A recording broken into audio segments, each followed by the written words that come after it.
Okay, ito po ang inyong Pinoy Firearms Instructor na gunsmith din naman. Ayan, at bago ako bumati sa inyo ay gusto ko lang munang basahin ang katanungan ni Sinico Mendez. Sabi niya, Sir, good day po. Meron po akong problema sa 38 caliber po. Hindi po umatras ang firing pin pagkatapos kalabitin. Po, ano po ang problema noon po? Salamat po sa sagot. Okay, madali lang naman sagutin ito. At bago natin yung sagutin ay gusto ko lang ipalaala do sa mga nagtatanong kung nasaan ako, may pagagawa sa Pilipinas. Ako po ay wala dyan sa Pilipinas. 20 years na po akong nagtatrabaho dito sa Mayadin Shooting Range dito sa Kuwait bilang isang firearms instructor, gunsmith, at ngayon ay consultant na. Okay, at bago natin na sagutin yung katanungan ni Sinico ay gusto ko lang kayong batiin ng isang mapagpalang araw, lalo tigito sa ating mga OFW. Sa mga panig kayo ng mundo, mag-ingat po tayo para hindi tayo madisgrasya at ingatan din ang ating mga kalusugan. Huwag tayong magkasakit, wala pong mag-alaga sa atin. Ayan, at pasasalamatan ko lang yung ating 34,700, malapit na maging 34,800 tayo, na patuloy na tumatangkilik sa atin, lalo tigit yung mga hindi nag-skip ng ads. Tayo po isang charity vlogger na merong 6 na estudyante na tinutulungan na mag-aral. Kamukha ngayon, malapit ng pasukan, tayo ay bibili na ng mga school supplies. 6 po sila. At pasasalamatan ko lang yung nagpahatid ng tulong at pagmamahal sa ating 6 na estudyante. Unahin ko na yung ating bagong kaibigan ng Kia Motors na nagtatrabaho dito sa Kia Motors dito sa Kuwait. Naging kaibigan ko, dating mekaniko ko pala siya ng aking sasakyan, si Ombet. Yan, shout out siya Ombet, at siya yung tropa na nung makaraang 1 linggo ay dumalaw dito sa ating shooting range at nag-enjoy na pumutok. Ayan, shout out kay Yasin, kay Apollo, kay Ama May, kay Mary Grace, at kay Rodora. Okay. At gayon din shout out kay Jan, kay Prince Jan Isaac Evangelio. Ayan, nag-promise din siya na natutulong sa ating mga estudyante, nagbibigay. Okay, at salamat sa iyo, Ombit, sa iyong mga pinadala. Nagpaabot saya ay yung pinadala para sa ating mga estudyante. Ngayon din kay Alfredo Isidro Ordosipay ng Las Piñas. Ayan. At ngayon din ang aking kaibigang architect dito sa Kuwait, si Architect Arnel Salvador. Okay, salamat din sa yung inabot na tulong. At ngayon din kay Jubil Platoon. Ayan. Kay Boy Umay. Ayan.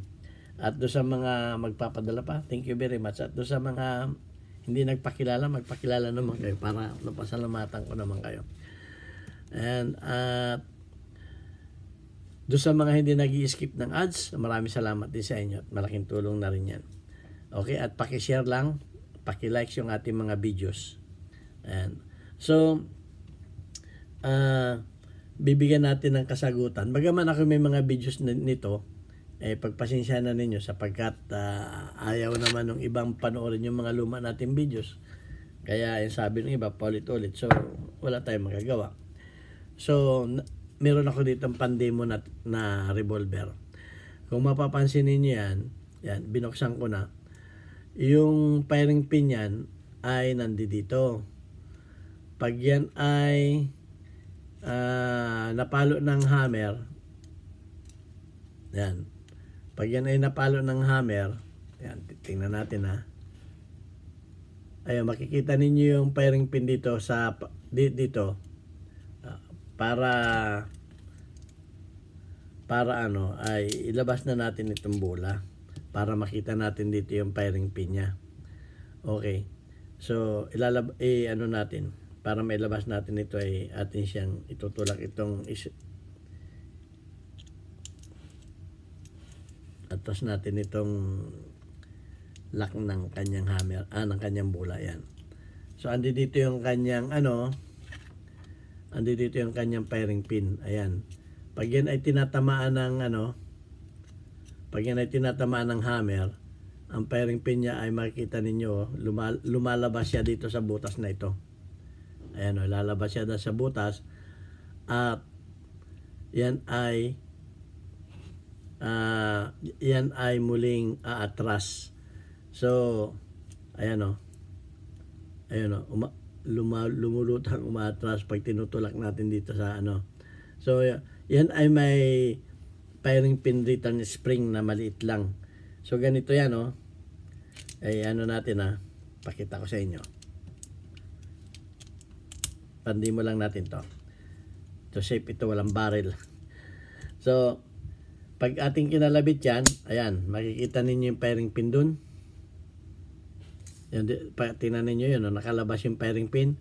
At pag binitawan natin yung trigger ay, ayun, nawawala. Ulitin natin, wala kayong firing pin na makikita dito. Ayan, dyan, dito ninyo silipin. So, ayan, ayun, kita ninyo yung firing pin, lumabas doon, at yan ay babalik. Okay, yan, wala na. So, yan, pag ikinak natin ganyan, makikita natin na meron dito yung maliit na pin. Yan, yung mga nagtanong kung paano magtanggal ng ilawan nga natin. Ay, nasilaw naman kayo sa ulo ko, huwag na. Makintab yung ulo ko eh. Ayan Ito. Ilawan natin saglit lang. Yan. Yung pin na yun ang retainer yan ng firing pin. So, tanggalin natin ang firing pin para makita natin yung return spring. So, pag tinanggalin yan, yung mga nagtatanong kung paano magpalit ng firing pin ito, ayan, tatanggalin lang ninyo itong pin na ito. At lalabas na yung niyan. Ayan Ito lang siya Ito lang, itong pin na ito. Ayan, tatapat sa maputi. Ayan. Pagkatapos ay lalabas na yung firing pin niya.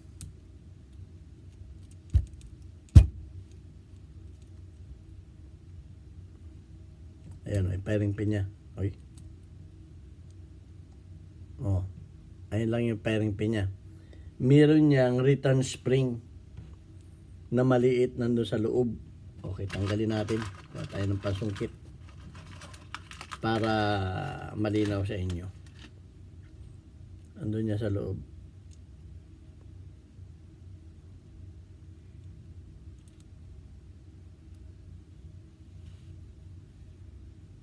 Ilawan ko na. Hindi ko makita Yan. Andun sa loob yung firing pin niya. Yung spring niya. Firing pin spring. Yan. Saglit lang.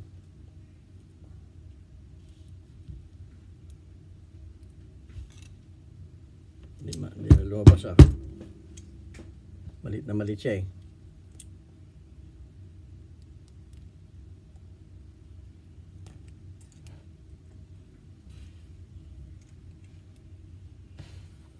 Saglit lang. At hindi natin makuha. Kailangan makalawit natin. Yan. May ginawa tayong pangkalawit.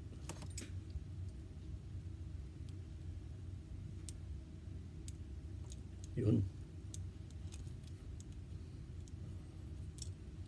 Ayun, lumabas